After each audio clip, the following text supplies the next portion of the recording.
ঠিক পরের দিন কিছু জিনিসপত্র নিয়ে এলো, প্রিন্ট করতে হবে। আর সেই সময় চিরাগ এসে দাঁড়ালো। এ নাও।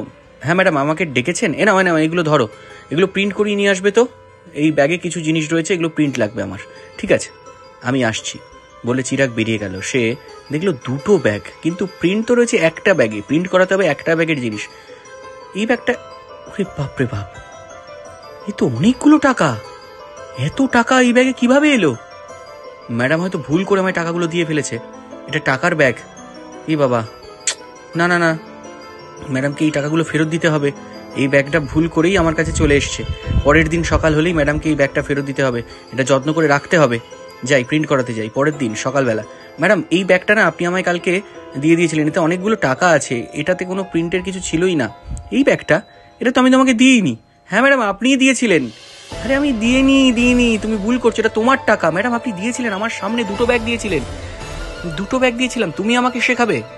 আমি একটা ব্যাগই দিয়েছিলাম ওকে, এটা তোমার টাকা, তুমি রাখো। তুমি ভুল করে আমাকে দিচ্ছ। কিচ্ছু বুঝতে পারছে না চিরাগ, ম্যাডাম কেন ওর সঙ্গে এমন করছে। এগুলো তো ম্যাডামের টাকা, কালকে ম্যাডাম প্রিন্ট করতে দিয়েছিল একটা ব্যাগে, আর একটা ব্যাগে টাকা ছিল। যাও এখন, আমি ব্যস্ত আছি। চিরাগ বেরিয়ে গেল সেখান থেকে।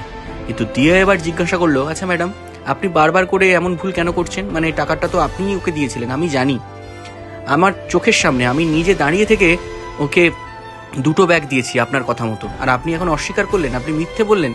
কে বললো আমি মিথ্যে বললাম? আমার কিছু মনে নেই, আমি ওকে টাকাটা দিয়েছি। কেন দিয়েছি জানো? কিছুদিন আগে আমি সবেমাত্র অফিসে ঢুকছি,